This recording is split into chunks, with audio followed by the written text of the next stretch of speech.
This is so backwards. Okay. But my favorite console launch was the 3DS. Oh, really? Ooh, interesting. I know. That's a lot of people's on paper. least. It's not Right. good. He's No. a big Steel Divers fan. Yeah. Quentin here. I'm fine, babe.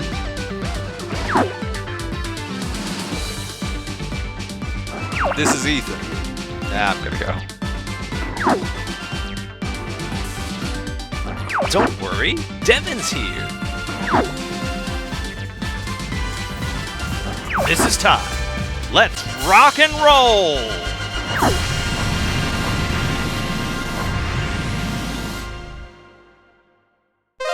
Welcome to the Power Brothers podcast, where the crushing austerity of buying the Switch 2 has forced us to let go of half of our crew. And worst of all, our points still don't matter.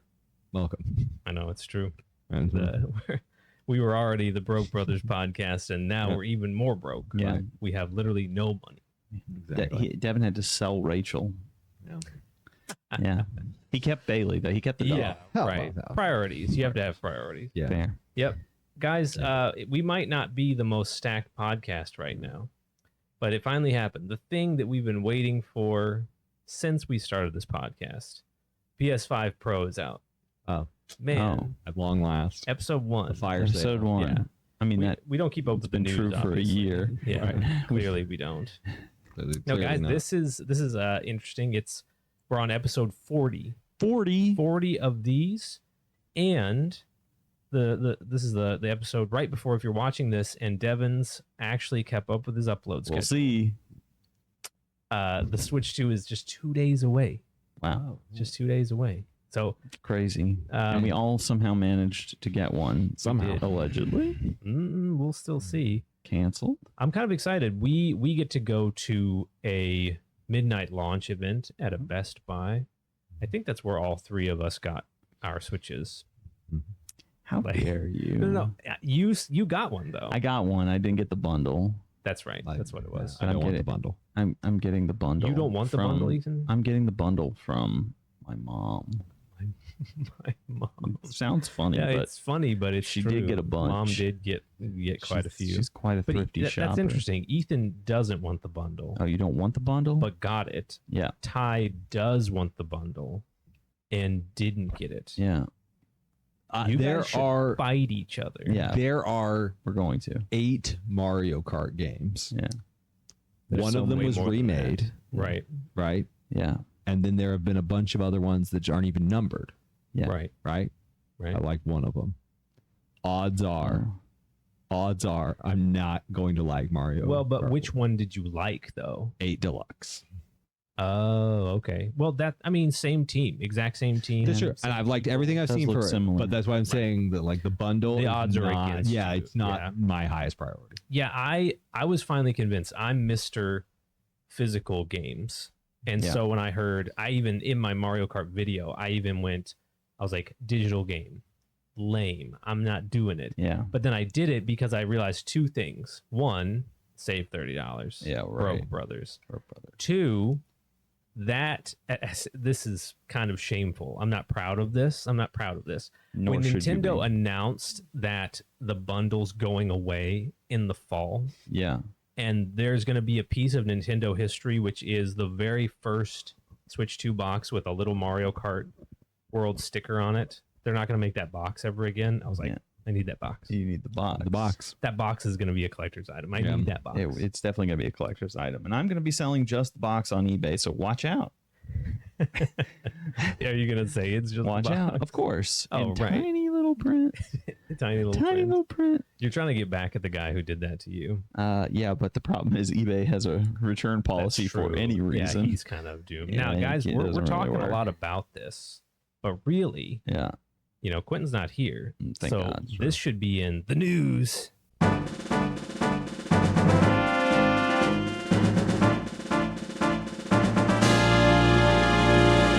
Guys, welcome to the first news in a while. Yeah. Because hopefully this podcast is actually relevant for once. Mhm. That's why we're doing the news right now.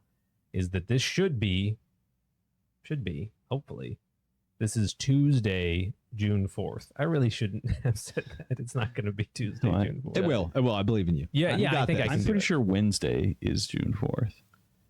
No, because isn't the... Or no, you're right. Yeah, it's Tuesday, June 3rd. I would say, please tell me Don't I be didn't get the wrong 2026. day I off. backed the yeah, wrong no, horse no. here, guys. I said you can do this. We're The done. wrong date. Yeah, so let's talk about... Let's throw it Did to you guys. get the right day off work? Did I? Yeah, of course I did. No, let's talk about the Switch 2. So, Yeah. I want to talk about the news. Obviously, is that the Switch 2 is coming out. That's Right. not that's not new information. Yeah. This is not the new information podcast. The Switch 2's release has been so crazy because I feel like it was this thing where it shocked everybody with its price and then the price of its games. And there was a lot of discussion that went on. Too much. Very, very critical discussion. Yeah. And then every other company came along and made Nintendo smell very rosy because they were like, we're going to be increasing the price of our current games. gen. Yeah. Our current games to $80. As of recording. And we're increasing the price of our console by $100. That's wild. Now, we'll see what happens when these initial batch of Switch 2s are sold out. If it goes up by, I'm betting, I'm going to bet right here, guys. I'm going to bet $50 increase. I'm going to bet the bundle goes away and the regular Switch 2 just is the price of the bundle. That's interesting. Yeah. That feels like the most mild thing that could happen. It's the is just smoothest 50. way to do that. Yeah. Which, to be fair, you are kind of hinting at the fact that the hardware, the accessories are doing that. Like the accessories went up by about $10 each, Yeah. and that's pretty mild compared to like Microsoft's. The games went up by $10. Yeah. And the hardware itself went up by $100. Sony, as of recording this, Sony hasn't said anything. In America, the PS5 America, did true. increase, I think, by 50 which is euros. strange. Yeah. That they put that extra cost on the rest of the world. And I mean that's kind of what international companies do is they sort of normalize. It's called, I think it's actually called like price normalization or cost normalization, where they kind of normalize their cost across different regions to compensate for the high production, high cost of import or something to one particular region. Yeah. So sorry, Europe. You know, Got the as always, you get our trash. yeah. We're living in like a really complicated time economically right now. You know, I know it's way outside the purview of a gaming podcast. Sure. So like get your news from reliable sources, people. Right. But Me. Google responsibly is what I'm trying to say. Right. But we are living in a really complicated time because everyone has kind of an opinion about how things should be priced or who's in charge of it. And there's lots of like gamer channels going like Nintendo has set a bad precedent and they're doing this thing, right? And I'm like, okay, stop, They slow say it down. just like they that. do. They say it Yeah. exactly. They do. like that. I block The them. They exact come back tone. up. And they say that they're like, yeah, Nintendo has done this. Sony Yeah. has done. It's in reality, this is a lot more complicated than any one part of it. Not to take blame off of companies for raising No. prices or being Right. greedy. All of in them some could way. show. All of them have made tons of profits, and they could show a little solidarity with people who haven't shown lots of profits and have actually lost money. The like economics I know a little more about is like the trade of like coffee. That's what I've been working in for a long time. Yeah. And like the economics behind the scenes. And a lot of times stuff breaks that like you wouldn't expect. So like there's this thing that's been going on in Latin America that's been a farmer shortage. And a lot of it is just that like there's a lot of coffee that wasn't fair trade. So like the people picking the beans are not getting paid adequately. And they just started walking off of farms. Yeah. At the same time, then when tariffs got announced, a lot of coffee shops, like even the roastery I work at, we stopped ordering beans for a little bit because we weren't sure how much we were going to pay. We weren't sure if we could afford it in the budget. Sure. Like the place I work at, it's very small.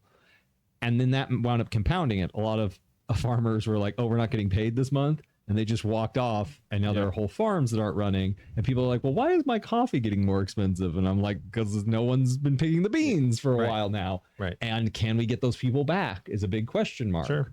And people are like, yeah, but didn't they drop the tariffs? And I'm like, not I'm not educated enough about economics to know.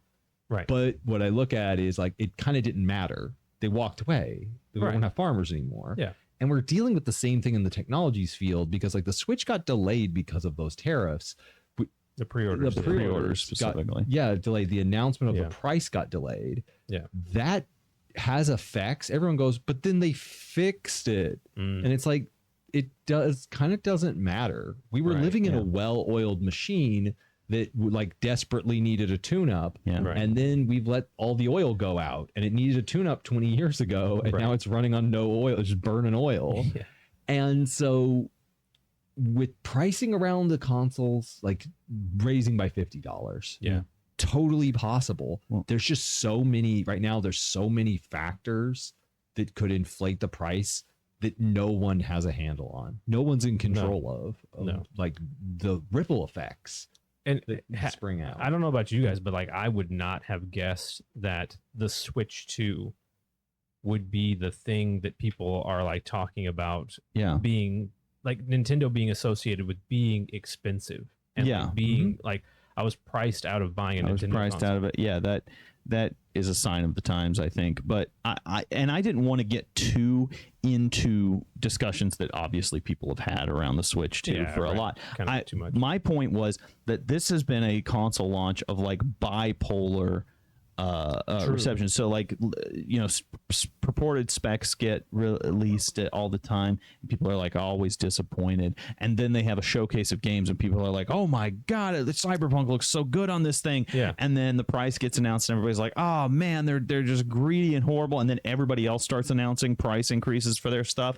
And it obviously wasn't like them that did it. They were just ahead of the curve. They were just the first to announce. Right. And it's like, oh, and everybody kind of shrinks back because this is the new norm and they sucks. There's like no the new norm is so expensive. It sucks, but like other than just giving up your favorite hobby, what do? There's no people were saying like, oh, I'm not going to buy a Nintendo. I'll go somewhere else. I'll go buy an Xbox because it's more affordable. Steam Deck. Now I'll go buy a Steam Deck. Now you can't afford any of that stuff. Right. So like it's kind of evened out.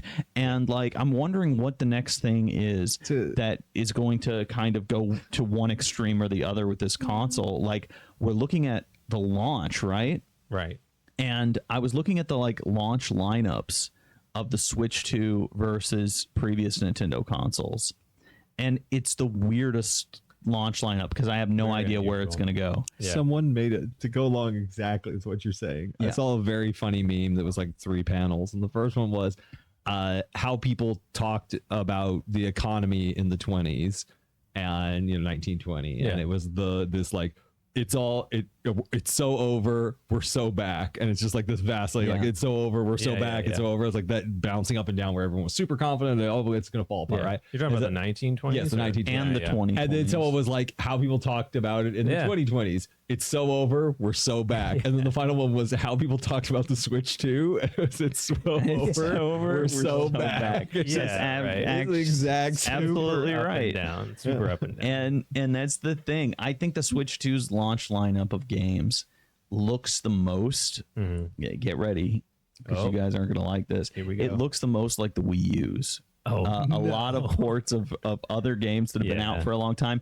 The difference is the Wii U did not have a Mario Kart. No. And the Wii U had a drought post launch. Yeah. It had a lot of there wasn't a lot. Like, let's be honest. coming The that Wii U's first year. biggest problem was marketing. The console itself, like every argument I've ever seen for why the Wii U failed, like basically boils down to like you could take that same argument and apply it to the Wii. Someone once said the Wii U is the best console since the Dreamcast. Yeah, right. Right, yeah.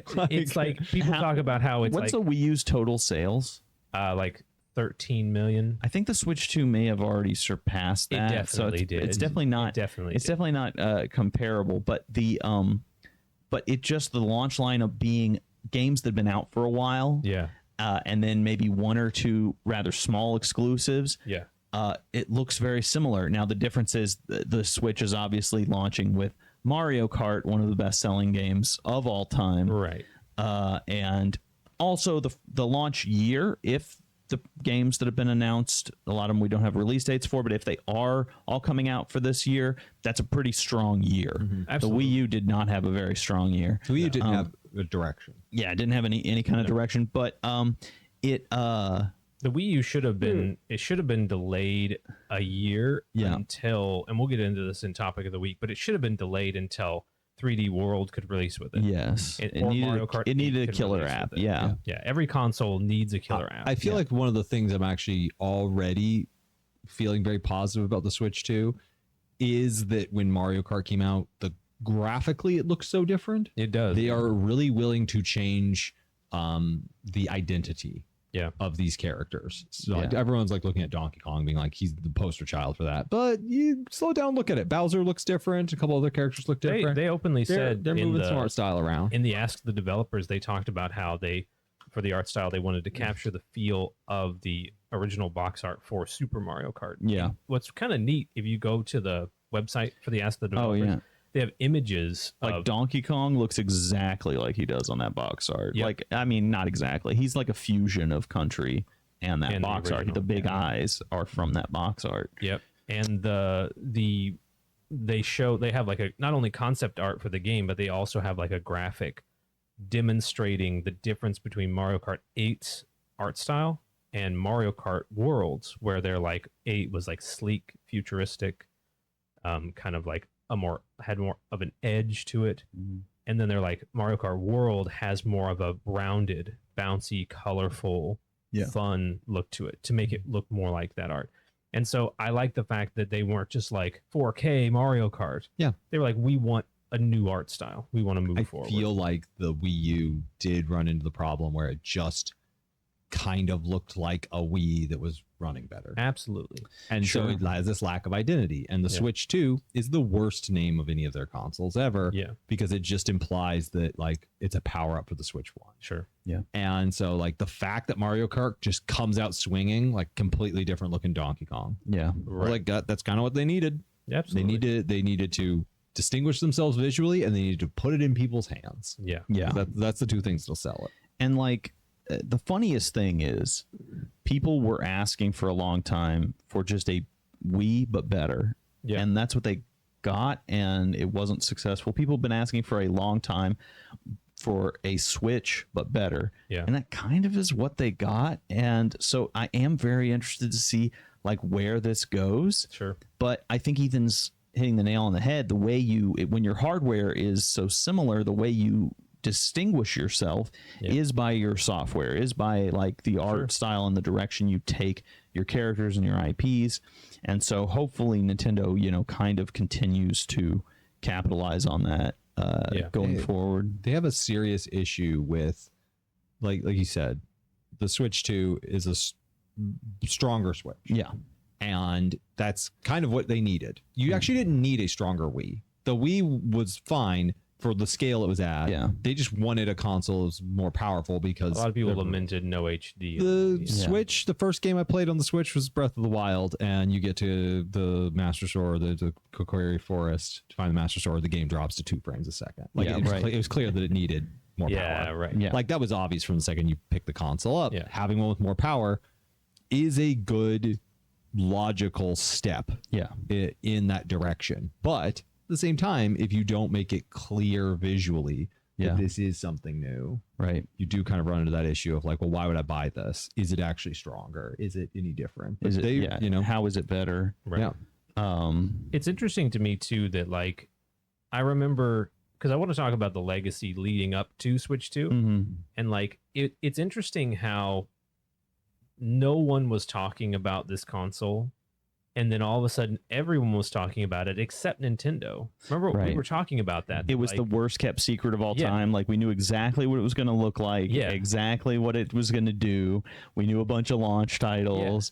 And Nintendo just mums the word, wouldn't say anything about it. And they were right. The leaks were all right. They were like the mouse mode, the black design with just like colored accents. The name, like everyone saw that name and was like, "Nah, Nintendo's never called." Do you remember we saw that logo that we know now is the Switch 2 logo, and we were like, "Oh, that's so that fake. can't be real." Look, it's the fonts are different. Yeah, it's just impact. We were font. like, "That's so stupid."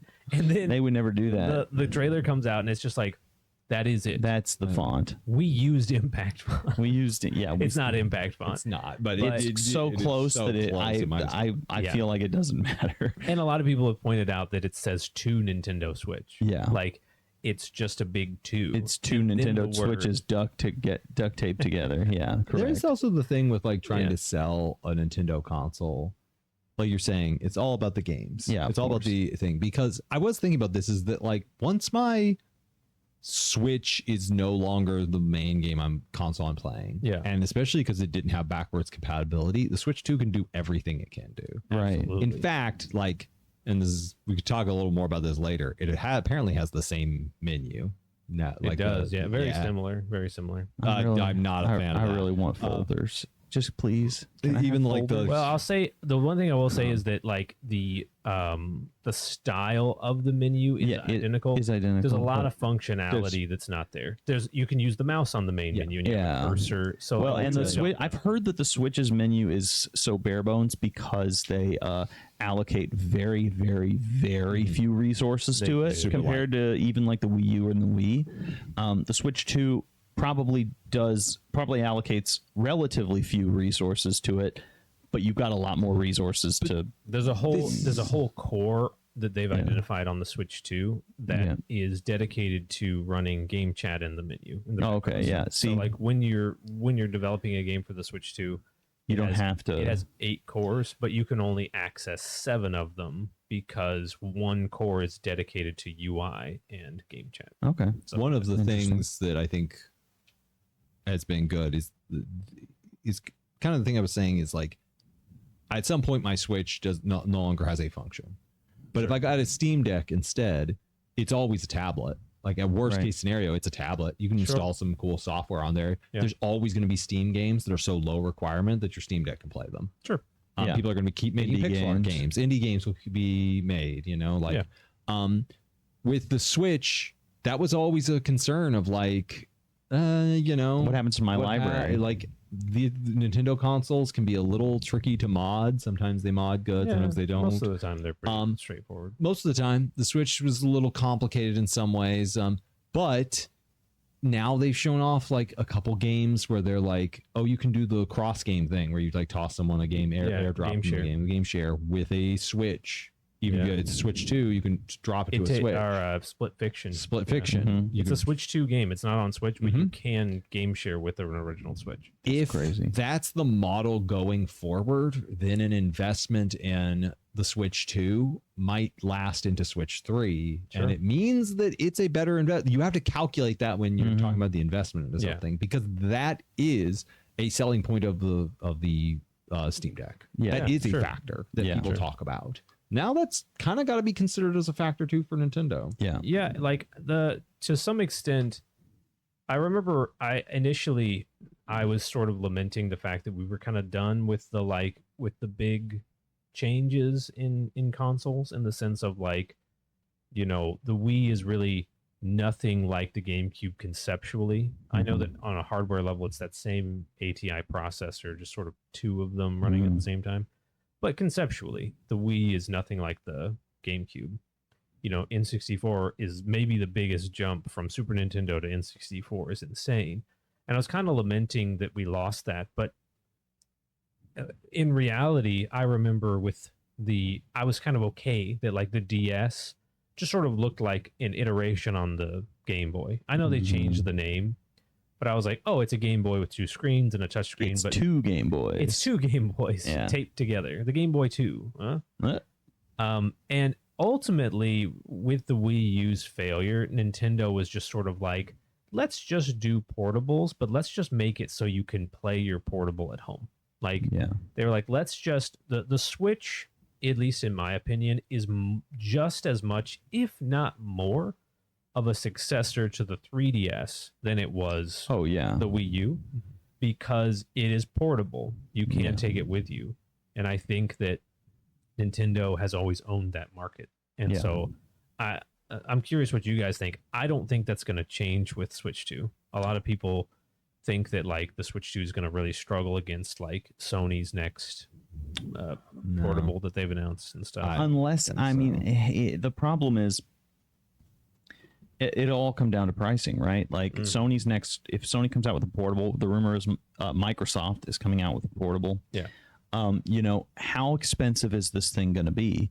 Because I think the Switch 2, my criticism of it is that it's right up there at the limit of what I feel like most people can reasonably afford. Sure.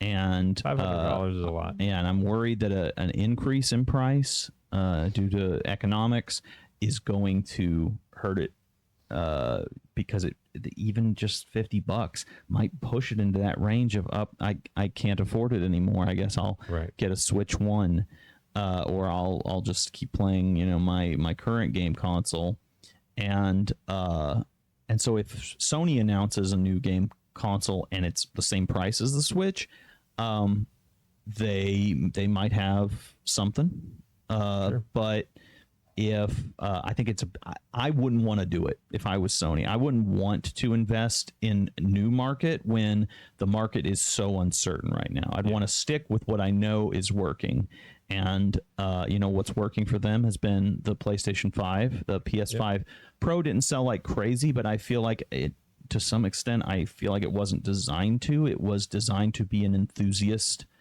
device, and if you only make, you know, so many of these things and you sell that many of them, it's not a failure. It's just a limited run. I don't think they did much R&D on it either. Yeah, I was looking at it's just a juiced. Yeah, it's just a juiced. It up did not cost PS5. much. Yeah. So I would stick with what works, but you know, maybe there's something that they can kind of finagle out of it. Maybe they can have it just be a streaming device, but it's always tied to a satellite that follows you wherever you go. I think the problem right now is I don't think Nintendo is like beyond challenge. They can be challenged in any area. Yeah, of course. The PSP challenged the DS. Yep. And the DS is one of the best consoles Nintendo's ever put out. Yeah, 155 million. Yeah, one of their best-selling consoles. PSP still gave it a good run. Yeah, like, the PSP was 80. So yeah, it's good. That's a good contender, right? Yeah. If they had kept up that frame, they might have actually been able to hold. The Vita is not a successor to the PSP. No. It is a wildly different concept. Yeah. And it flopped royal. It flopped hard. It did not compete with the 3DS. Not even a little bit. No. The problem right now is Nintendo could be challenged, but they are coming in. I mean, quite literally, they are coming in at a point when luxuries and entertainment are about to spike in cost massively. Sure. So they have that presence of like, we were here before things got expensive. Yeah. Going We were forward, entrenched. people are going to just have less money for entertainment. They're going to have less money for luxuries, and they're going to already have a bunch of Switch 2s. Yeah. And so if one person's like, I got to save up a lot more to buy a console now, you know, buy a game console now. Do I buy the PlayStation Squiggly or whatever it's called, right? That none of my friends own, or do I buy a Switch 2, which has got this Donkey Kong game from a year or two ago? It looks pretty good, and all my friends already own it, and like they just announced a new Zelda. I'll just get that. Yeah, and so it's like there was a chance that Sony could come out and contend with them. But not in the middle of a price hike. No, definitely not. Sony is not going to make a cheaper console. No, it's not going to be possible. And I think they can't do it. I think that like what's interesting is that like we were already talking about it during the PS5. Like the PS5, we were like, you know, is this really going to be a console that sells great because it came out at such a steep price? You know, it came out. You talking about the PS5 or the PS5 Pro? The original PS5. Just because when you look at like everything that was around it, it's coming out. I think it came out at $499. Probably. Yeah, I think it was a $500 console, and we were all kind of like, because back then, you know, $500 was a lot more than it is now. Like 5 years later, even though that's crazy to say. Yeah. But 5 years ago, $500 was more than it is now, and so like. That was a discussion we're having. I don't see Sony's consoles. Sony's and Microsoft to a lesser degree. Microsoft's always in a bad spot. Phil Spencer's always in the bathrobe. Yeah. He's always, complaining the kids don't call. Yeah. Yeah. But again, Phil Spencer is a married man. He's very happy. We're all joking. No, but it's one of those things where we were already looking at Sony going like, that's a little high. Yeah. They're in a tough spot because if the PS6 is like powerful enough, a big enough jump Yeah. to justify buying, like moving up from the PS5, then it's going to be expensive. Yeah. Mhm. If they don't want it to be expensive, they're going to risk people looking at it and going, that's just a PS5 Pro. Yeah. Like that looks no different. That's not, the games aren't any different. Yeah. And so it's sort of like a rock and a hard place for them. Like they can't really do much about it. I think the company, this is kind of tangential to the gaming space, but I think the company that weathered this kind of transition really well, at least initially, was AMD with their new series of graphics cards. Really? They basically went like, our next graphics card is just our previous graphics card, but cheaper. Like, and there's one new feature. And it was, you couldn't get it anywhere else, but they stopped producing their top end graphics cards. Yeah. And their new mid line card was very similar in performance to their previous top line card, and they're like, but it was considerably less cost. And that's kind of the way you get ahead in an economy that's a little bit strapped. There are a time when people are conserving their money. You just make your thing, technology can make your thing better, or it can make it cheaper, right? And so they opted for cheaper, and it worked out for them. Those things are still completely impossible to find. But whereas, NVIDIA's cards are pretty readily findable because they're frankly too expensive. No one can afford them. Yeah.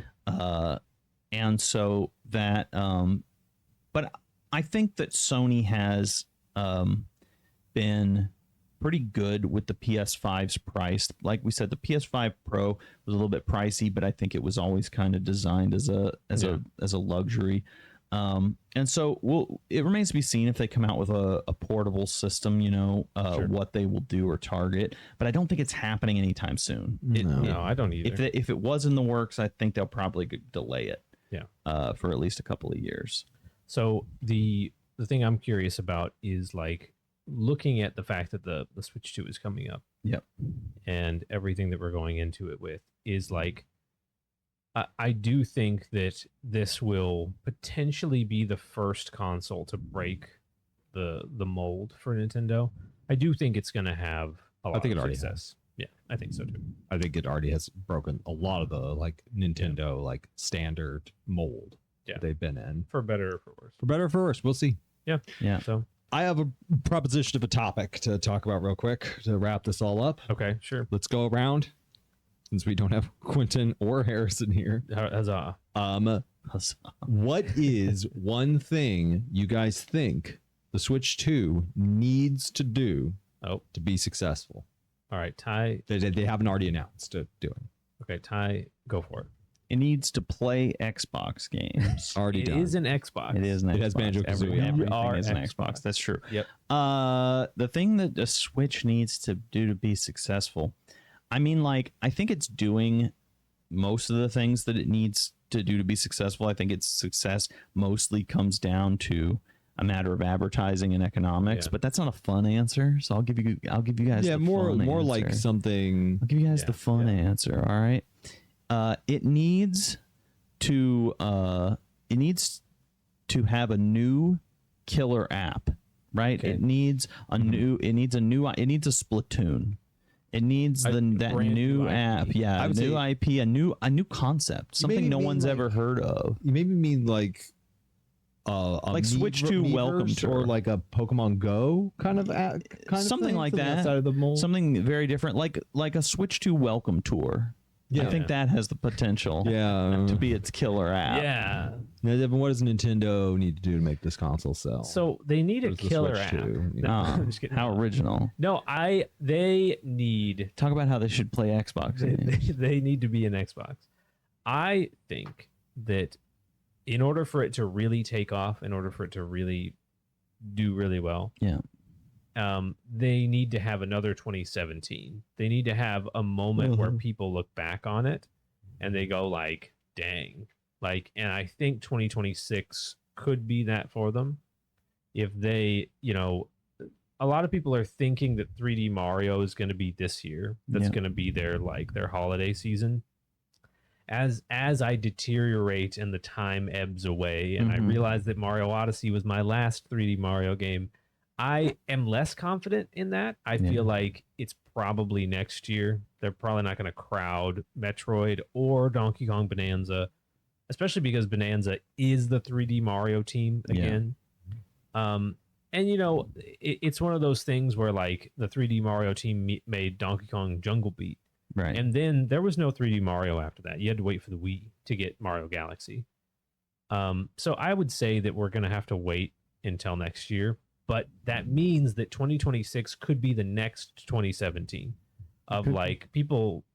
There's so many YouTube videos about how 2017 was like the greatest year in gaming and that Nintendo was leading that charge with like Breath of the Wild, Mario Odyssey, Mario Kart 8 Deluxe. Just there's so many games. Splatoon 2. Yeah. So I'd say like the games. tail end of 2017 into 2018.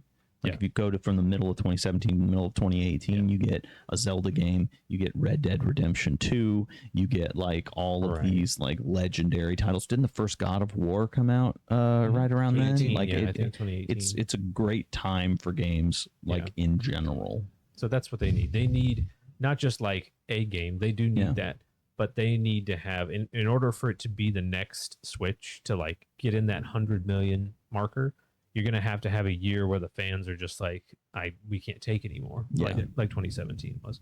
And one of those games needs to be Smash Brothers. I know that Ultimate feels new, but like it's not. It's new. old. We're all old guys. We're all old. It's 7 years old. That's also a very good answer. Yeah.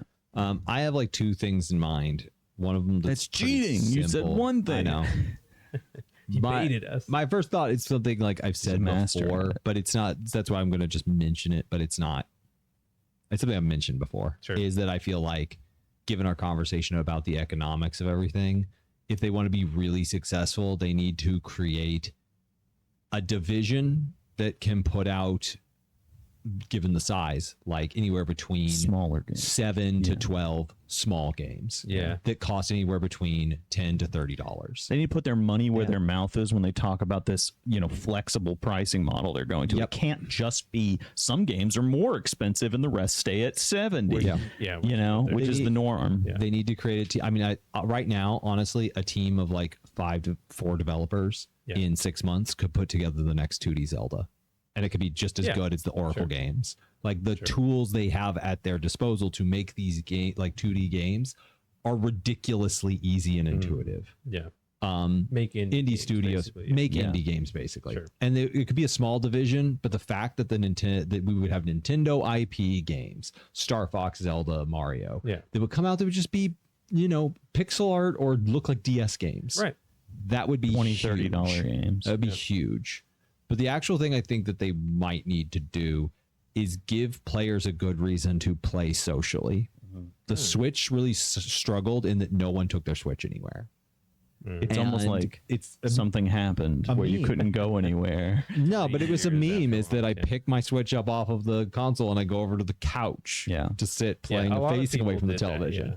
But I took my 3DS, Switch I'm a very mobile person, and I did take it off. But the 3DS gave you a good reason to take it with Street Pass, baby. Everybody was playing it. They need some killer apps that encourage people to play in social spaces. If the economy keeps going the way that it is, when we talk about luxuries becoming more expensive, places like public places where you just hang out and you don't spend money are going to become more relevant. Yeah. Right now, you can go to a place where you can spend money to do something.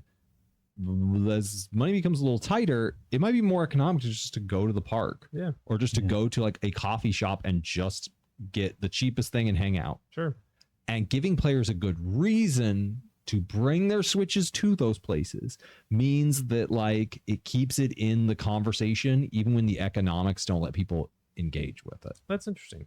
That's my thought. And how weird is it that like if Discord goes public and goes in the toilet, straight into the toilet. Right. Nintendo Gone. like had the forethought to like make their own Discord. We're gonna have our Yeah, own I Discord. guess. Just use game chat from now on. We'll just Yeah. use game chat. Well, guys, Well, I'll use game chat. we're not done talking about this, but we kind of are because we're gonna go to The tropics. the tropics again. Topics of the week or tropics of the week. I wish it whichever was you prefer. tropics of the week. I'm tired of these I don't- topics. You guys can't tell, but this bag is empty. Yeah. We have nothing. We We did have exhausted it. no, not quite. We're down to 2. We're down to 2. We're down to 2. We got 2 more. But we're gonna delay the inevitable. 'Cause that's what this is the delaying the inevitable podcast. podcast. Sure is. Perfect. No, here's a topic I want to talk about. Yeah. It's relevant to this current week. Yeah. Console launches. Oh, Which do you think is what was your favorite? And also I want to talk about like the finer details EZ. of because I think I feel kind of differently than the internet. Mhm. Big shock, I know, but there are elements that internet peoples, we're not on the internet, thank God. Thank God. They go into that I think I disagree with. Do you want me to start or do you want me to throw it to you guys? I'm a throw it to you guys. Okay. Well, Yeah. the big really inspired. No, I got this. Just be confident and plow ahead and never stop and never let them find you, and you can never be. They can never get you. You can never stop. Good job. So we're talking about the question you did ask is like, what's your favorite console launch? Yeah, right? yeah. I want Like, to talk about the favorite and what you think makes a the good. one console that launch. is like it is actually a little bit close for me, but the one that like I keep coming back to is the Wii. It was maybe a factor of like I was still kind of a kid, at least in my heart, when the Wii came out. You're not anymore in your heart. You can still be a kid. I haven't been a kid in my heart since I was like Ever. since the You Wii can just say came ever. since the Wii came out. That was it. You killed it. I had the Wii in my hands and I went, oh. Yeah. And it wasn't before No. or after that you were no, getting no. your heart. It No, it was just during that No. brief You were- window. What weren't you? You were 18. I was 18. Yeah, so just right there. Yeah. You Right on. got drafted the next Dating day. myself here. Cusp. But it was such a good time. Yeah. I remember standing in line at a GameStop and we were like some of the last people to get one Yeah. I was for at a Walmart. pre-order. I was in the back of Walmart playing Mario Kart DS. Yeah, Ethan and I were at a GameStop. Yeah. And then for the launch event, I think it was the first time I went to a midnight launch for anything. Mhm. Yeah, it was for me. And then it had stinking Twilight Princess, which blew my mind away when I first saw it. I was like, graphics will never get better. And They it never actually have. looked better on the GameCube because they We went didn't know crazy that. with the bloom lighting, didn't but know that, it didn't matter because I was so excited and I was swinging the sword with my just waggle, which it didn't do it. It was just a button. It was just a and button. like Skyward Sword would actually kind of do it right years later. Yeah. But it just felt good because I was pretending. I was, you could just do this to make Link swing, but I was doing the full motion, Yeah. like pretending I was Did Link. nothing, but it did it anyways. And that only lasted about a day before I was just doing this. Yeah. But that day was great. Actually, honestly, like Wii Sports was the most surprising, unexpected, Mm-hmm. It was, greatest game. It was weird that Wii Sports was not on our radar at all. We were like, that At was all. cool.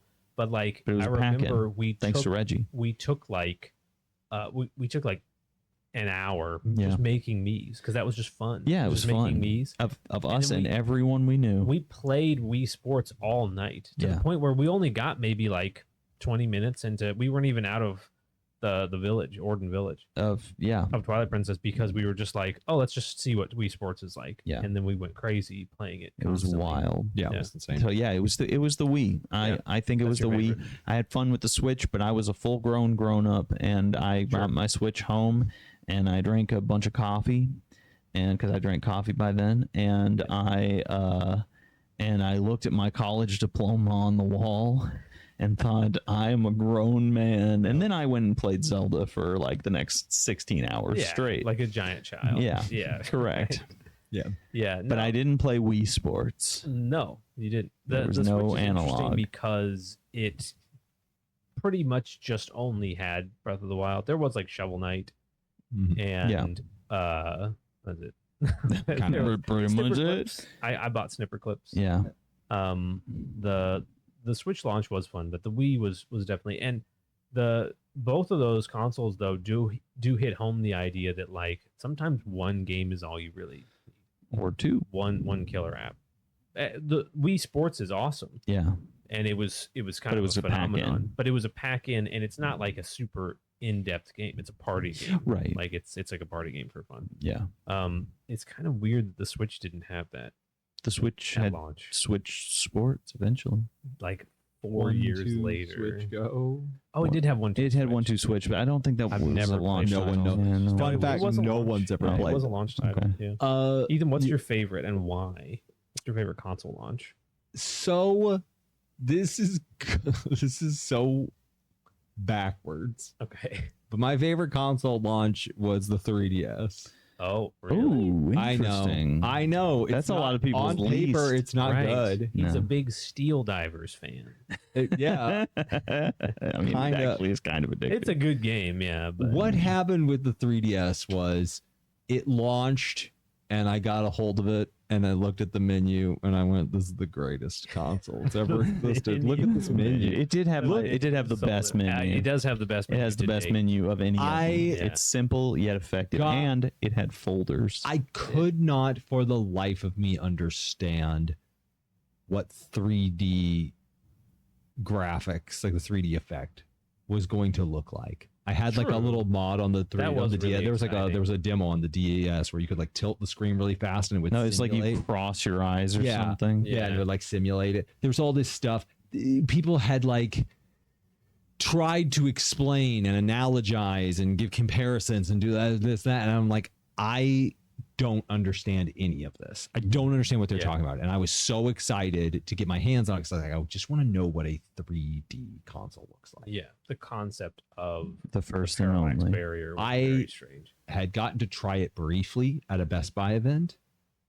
And I was like, it's insane, but I don't. The lighting you was always couldn't- terrible. the lighting with was those 'cause it's- things. yeah. Yeah. and the screen was kind of burnt out because it'd been used for like on the like all course. the- Yeah. and there wasn't a game you could play. You just watched a tech demo, and I'm like, well, I Right. understand that because I understood like I've seen 3D videos. I've seen 3D and stuff. videos. I've gone to movies with 3D glasses, and Yeah. it was neat. When I got it in my hands and was playing a game where I could move a character in 3D, Mhm. my mind was blown. I'm like, this is the wildest thing I've ever seen. Yeah. Like that technology alone still is like stunning. Yeah. That they managed to pull that off and we don't talk about it all the time. anymore. Right. Right. But I have a belief that sometimes scarcity can force you into engaging with things you wouldn't. Oh, So the that's game absolutely true. Yeah. it came out and they were like, sorry, we forgot to make any video games for this game console. Whoops. You're right. Whoopsie daisy. Whoopsie Here's a daisy. bunch of games for everyone who's bought it right now that aren't ever going to come out on the console. A Right. bunch of the Game Boy Advance games. And I went back and played a bunch of Game Boy Advance games that I'd never played before. Yeah. But it started me on the path that kind of made me the indie gamer that I am today. Yeah. Because I played a bunch of games like right off the bat, I was just like, I had to go and hunt for games. Yeah. And you had to hunt through shovelware games. And the thing about shovelware that we always forget, but I kind of mentioned it last time when someone brought up like Winnie the Pooh games, is that sometimes shovelware games absolutely slap. They're Yeah. so cool. But Somebody, you I'm have never getting to credit hunt when I your say way through all of this garbage. And I Yeah. go dumpster diving on the Super Nintendo all the time. Sure. I go back to all these NSO's great horrible. for that. That firefighting game on Yep. NSO. As Yeah. a kid, I never would have bought that. I didn't like firefighting. I You know, would it I would have wasn't a looked at fire- it yeah. and just it wouldn't have made any sense to me. Just looks like a generic. It's a But terrible yeah, box so set. I started going through a bunch of shovelware games, and I started finding these games that I thought were really incredible. This is I on actually think, 3DS? yeah, Yeah. the game I got most into at the time really wasn't shovelware, was Samurai Warriors, Oh, which yeah. was really good on the DS. Yeah. And the thing about the 3DS one was because they knew that like it was going to be lacking in a bunch of other ways, they just made it really, really, really character and story heavy compared to the way the game originally was. And they added a custom character for you to play as. You have your POV character. Cool. Yeah. And man, it was cool. It was so long. There's so much content in that game. Yeah. It stayed as one of my most played games after like it only got dethroned by like Monster Hunter. Yeah. But that launch forced me to look through games I wouldn't otherwise. Every other launch, I could tell you exactly what I'm going to be playing. I knew exactly all the games I was going to be playing. And other launches like the Wii U's, I wound up playing nothing because like I play like the Wii U. I was like, well, I'll play Nintendo World when I'm with friends. Yeah, right. But what do I play otherwise? It was this like we were kind of floating there for a while. Sure. And it wasn't unclear. And if the Wii U didn't have that like the Wii U didn't have that launch of weird games. It just had this like desert that started it off. Yeah. That made it tough. But with the 3DS, there were a lot of them. Yeah. And so I just found up having a like really fun time That's with launch that interesting. console. Yeah, I do remember when it comes to the 3DS, I do remember being very, very pleasantly surprised by Pilot Wings Resort. Mm. I did definitely fall into the camp of people who were like, man, I wish Mario 3D Land was already out because I saw it at E3 and like we already had a lot of screenshots. Yeah. So I did fall into that camp. I was a little definitely let down.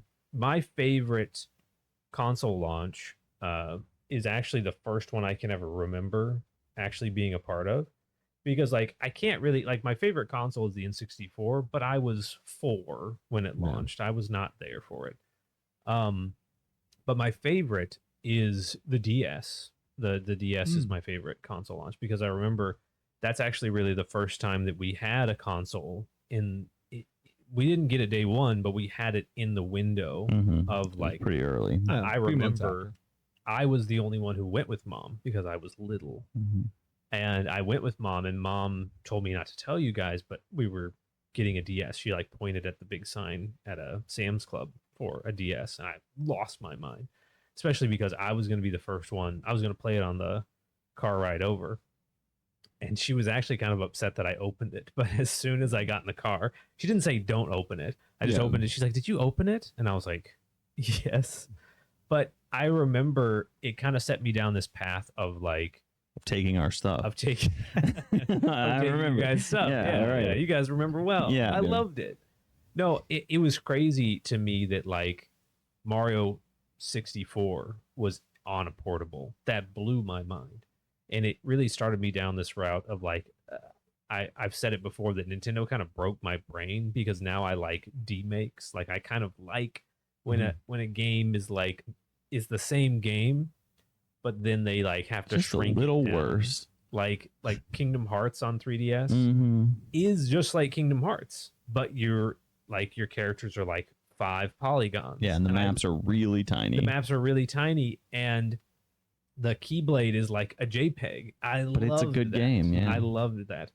And so I think the reason that I liked the DS launch so much was that it was unlike anything I had ever experienced before in terms of like a 3-dimensional game, a game that I had already played elsewhere, but now it's on that portable form factor. And it comes into kind of the same thing. Yeah. That made the 3DS launch so much fun for me is like you play it and you immediately think of the possibilities. Yeah. Immediately you're like, oh my God, I can play Mario 64. I wonder if Zelda Ocarina of Time will be on this. Yeah, Right? which it was. Yeah. No. The DS, you mean? Yeah, the DS. Yeah. Yes. You play it, you just wonder, you're like, oh my God, what could they do next? Yeah. You play the 3DS, you see the 3D graphics, the thing popping out of the screen, and you go, well, I've got to know what they do next. Yeah, right. Yeah. Right.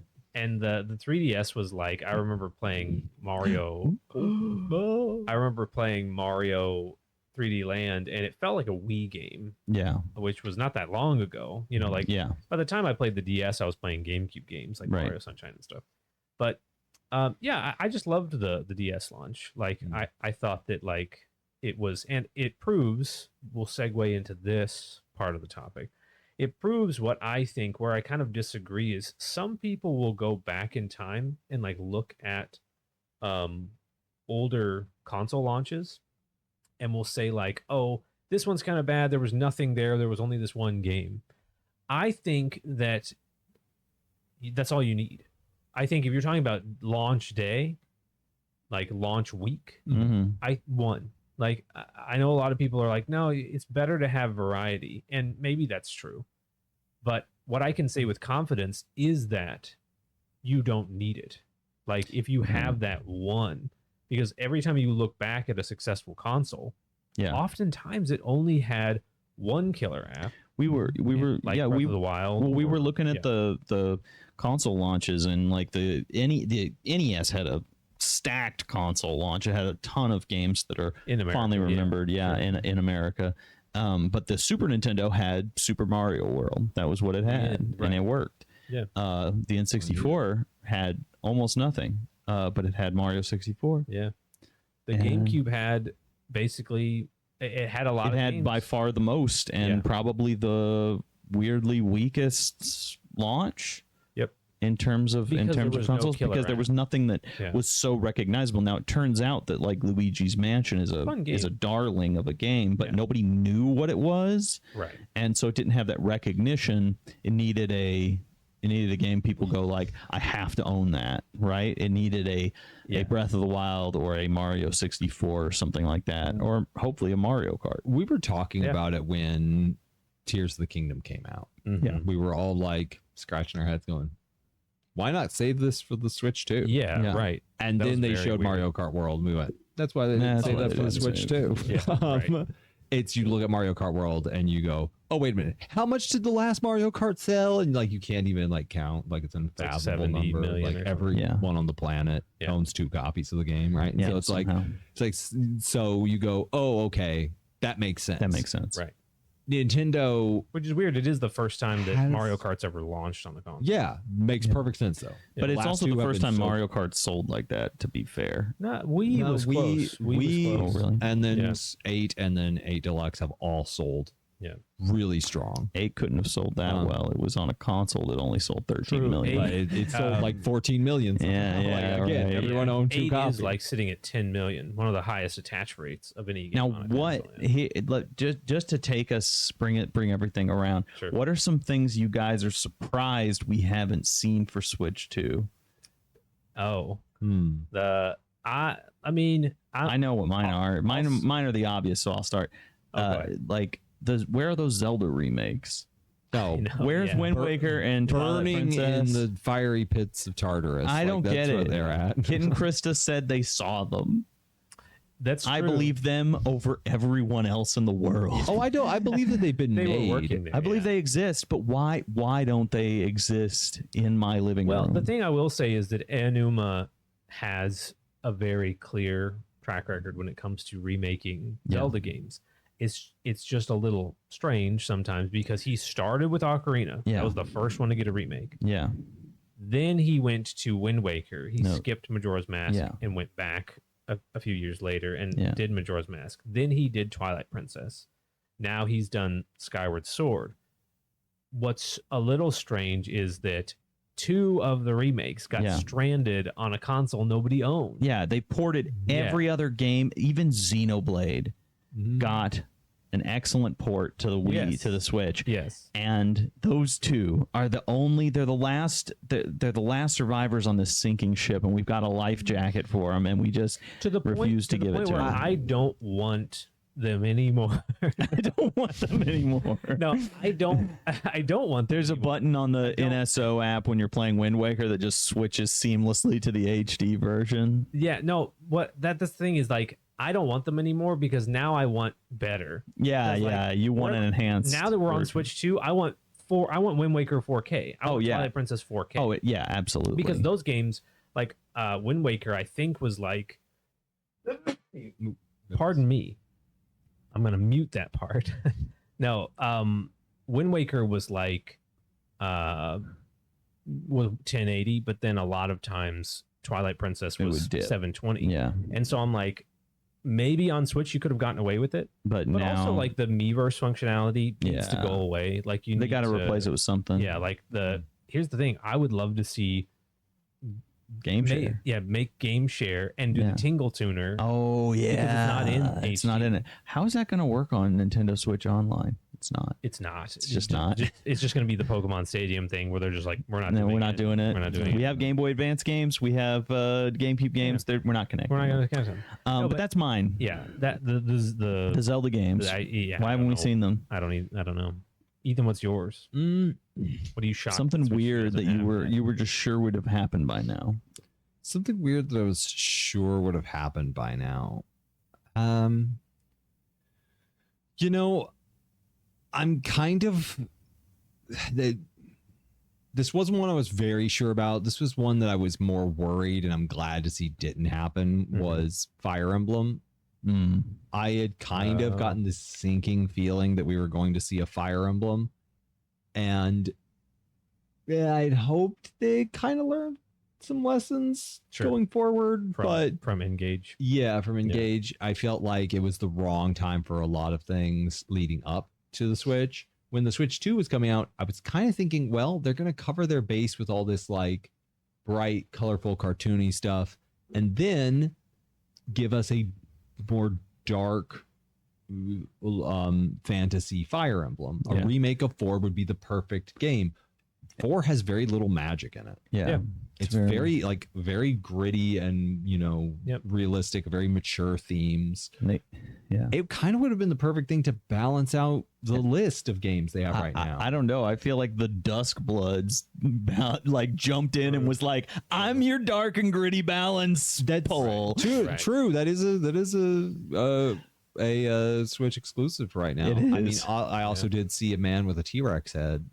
Oh yeah, no, of course.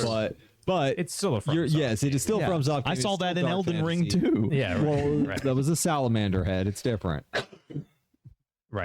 But this is the Death Plague podcast. Right? This is just the we're all sick. No, the Dusk Blood. Yeah, no. But when I saw it, I was like, Nintendo putting out one of their games that lands in that Nintendo dark fantasy spot where it's not quite Dark Souls. It's closer to Dark Crystal. Yeah, right. It's got that friendly fantasy. It's like Dark Crystal if there was incest everywhere. Yeah, it was kind of what Fire Emblem was. That's a Fire Emblem. I was a little surprised. I wasn't super surprised. Nothing with the Switch 2.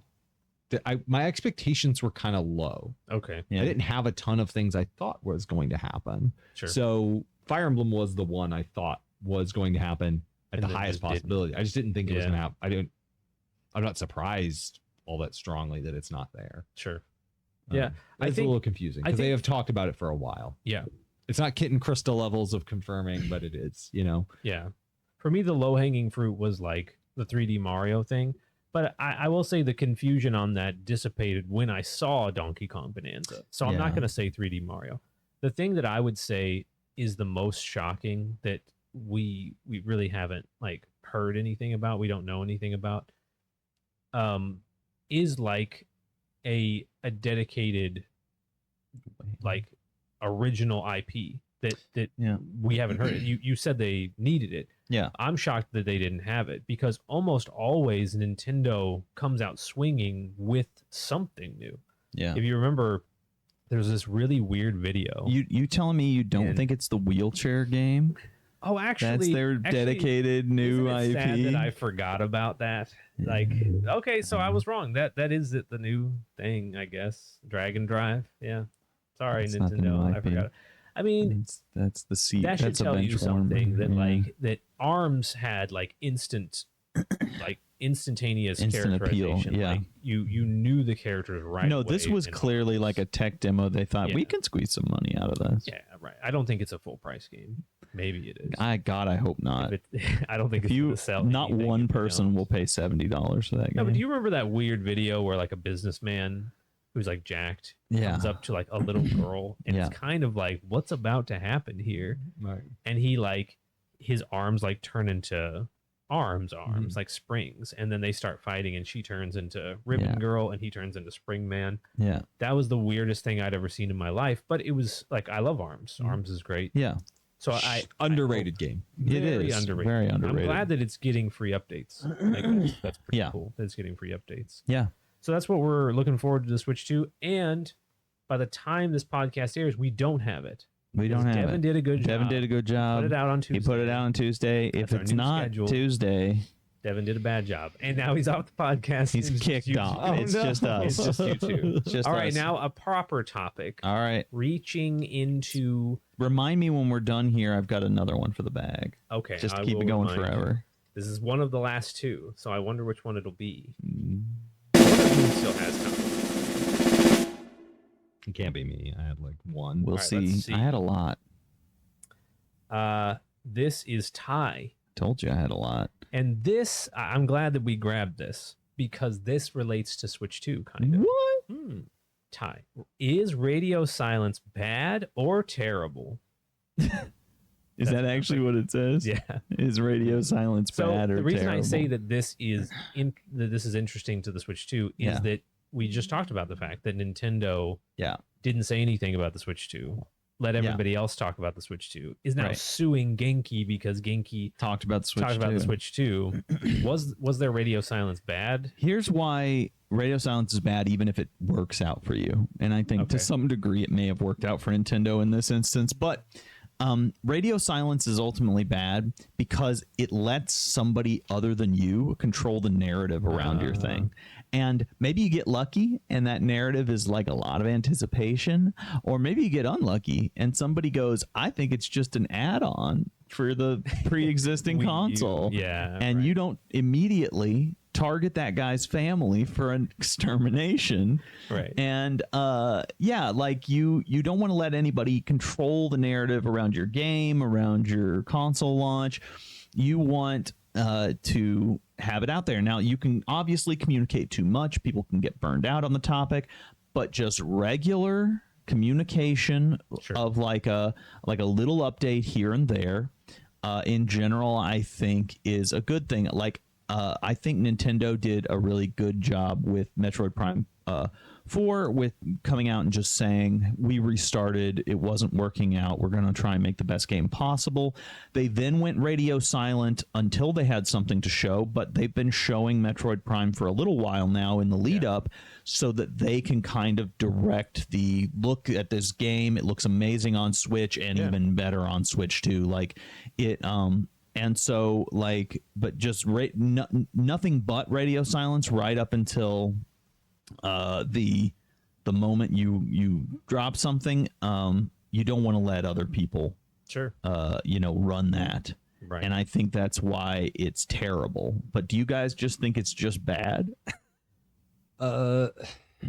It's tricky because in hindsight, the amount of times I can think where like radio silence is a severe, like is a big factor is pretty limited. Yeah, I'm trying to think of like, when was it that not talking actually turned out really bad? And it feels like it's hard for me to pin down one. Yeah. Its effects are on a level where they much like the subject of this, not heard. Like you don't know the effects of how bad it was.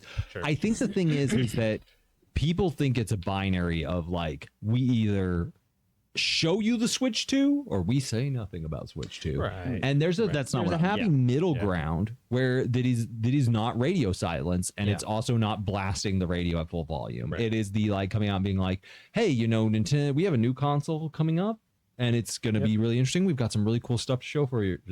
And then if someone comes out and starts saying stuff, the next time you give a little, again, you keep that radio open. Yeah. You go, hey, the update, hey, we're looking forward to this.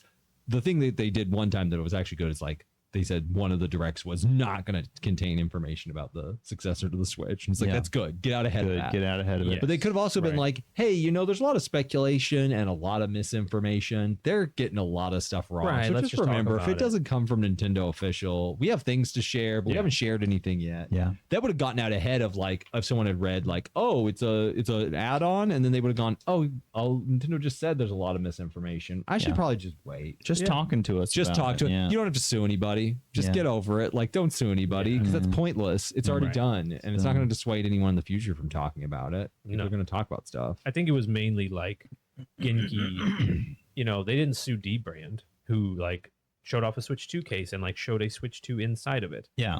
like sort of hazy.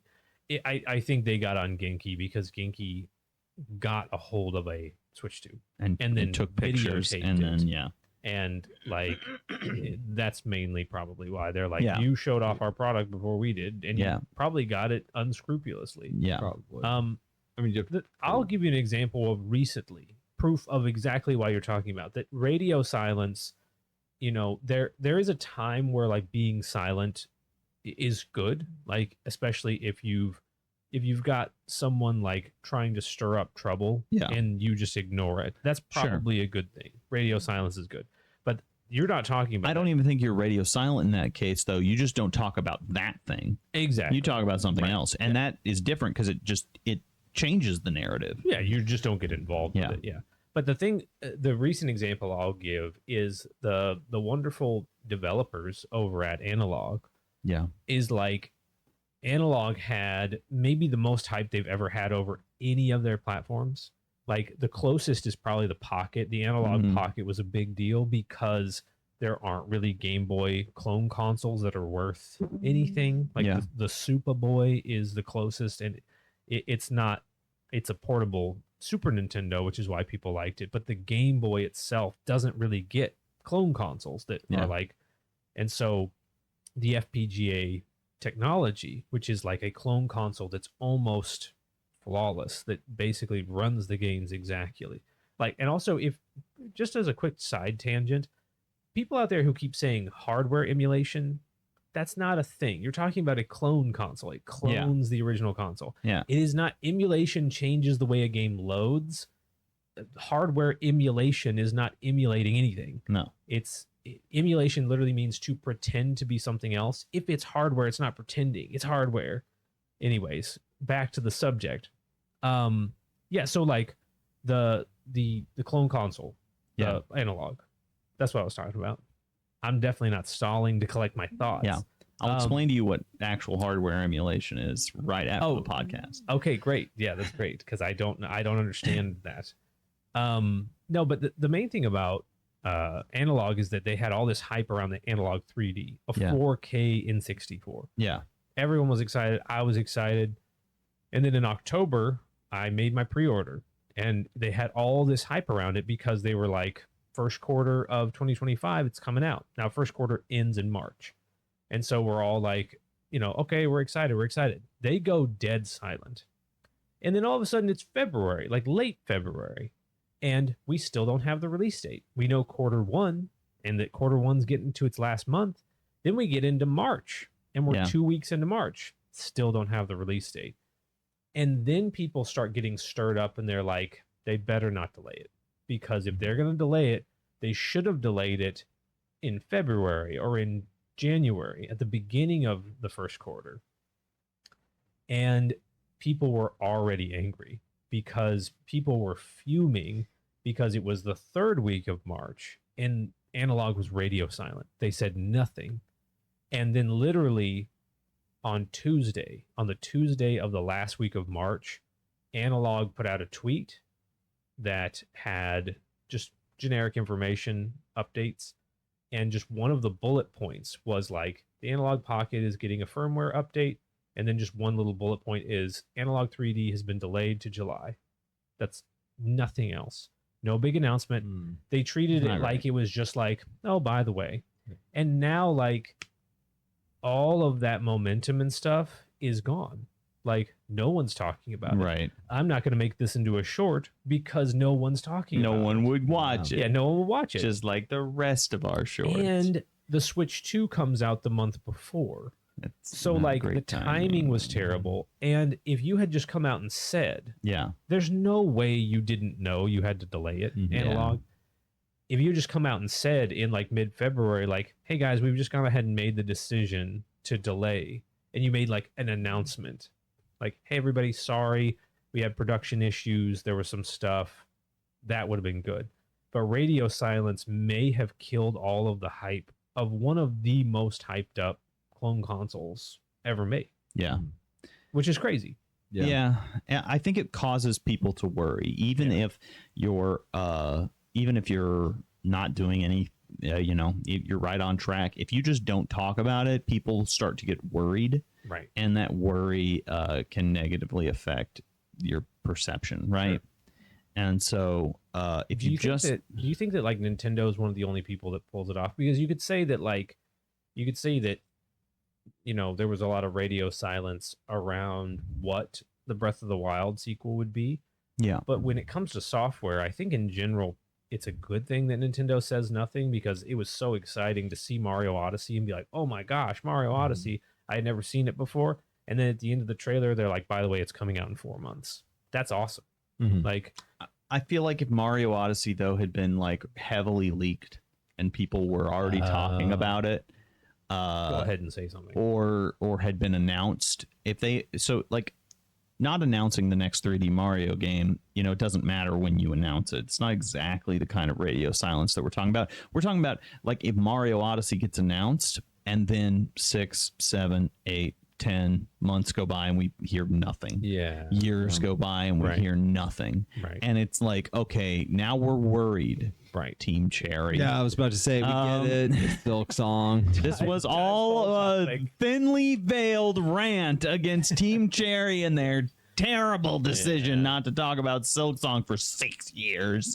It's a meme now that Silk Song is in. It just and then it Nintendo jump Direct. scared me. Yeah. In that In the Switch Switch 2 Direct. Yeah. Do you remember How when dare it, they? it showed up in a developer direct Yeah. from Xbox?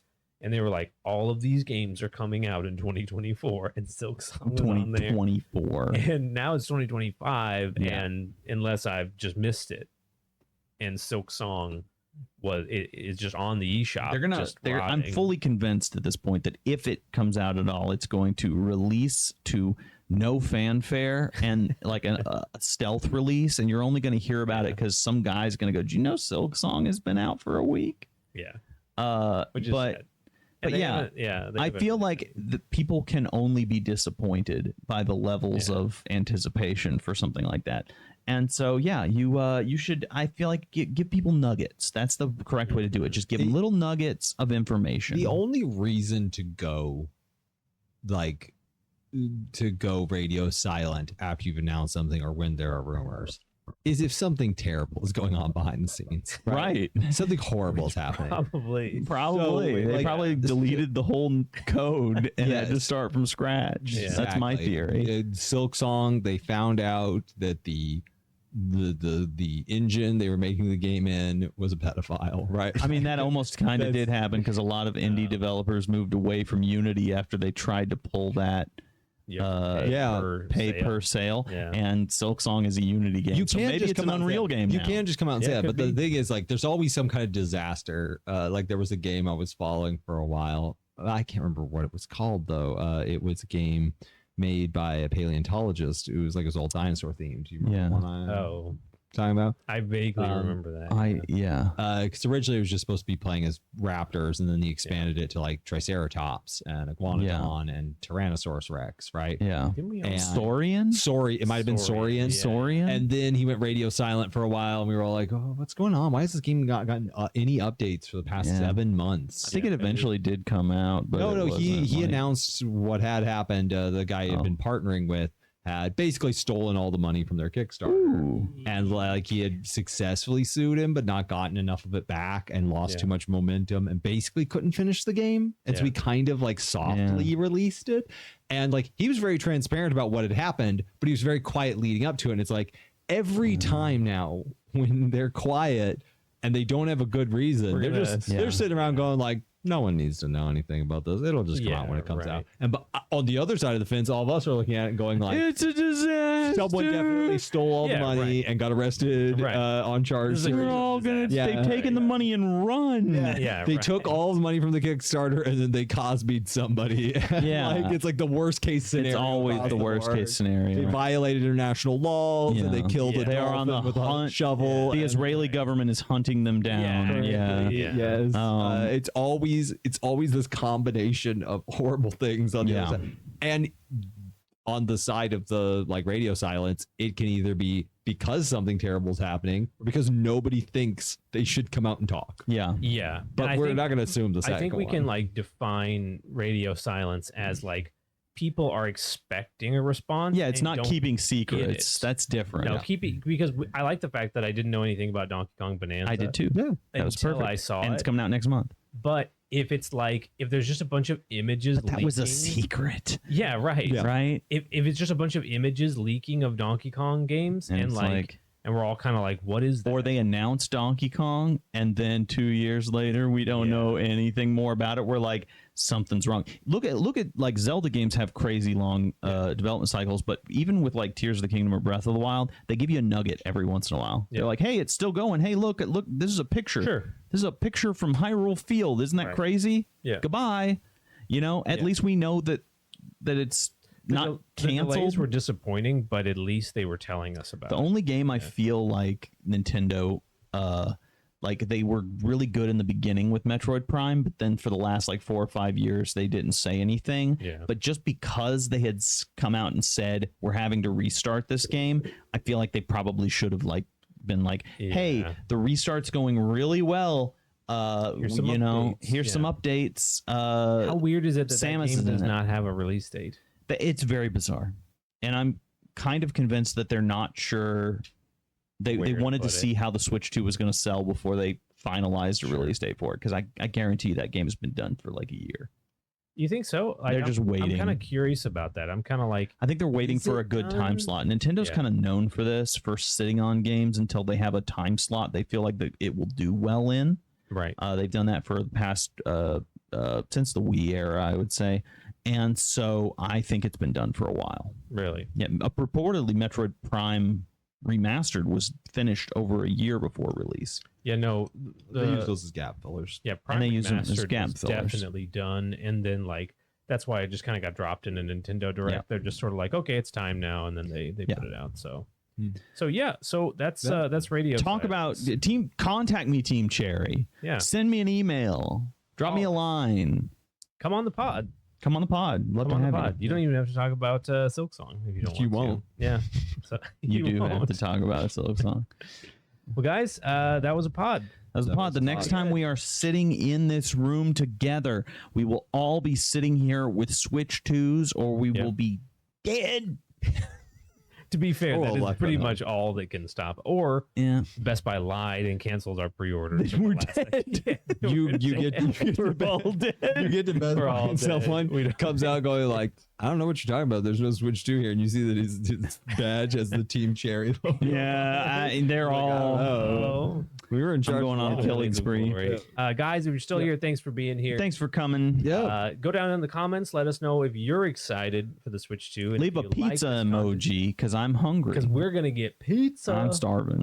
Yeah, guys, I want to thank you guys for being here. I want to talk just for like 1 minute Yep. about 40 episodes. That's I really crazy. wish we were all here. I know it's a momentous occasion. yeah. Maybe 50 will be the Maybe momentous 50 occasion will be the momentum. if we make it that far. No, just a big thanks to all you guys who have been watching the podcast. Yes. Sitting on 161 subscribers. That's Do you remember how it's excited crazy. we got when we had 30 subscribers? I do. That was like that's crazy. All of our friends and 5 other people. Yeah, right.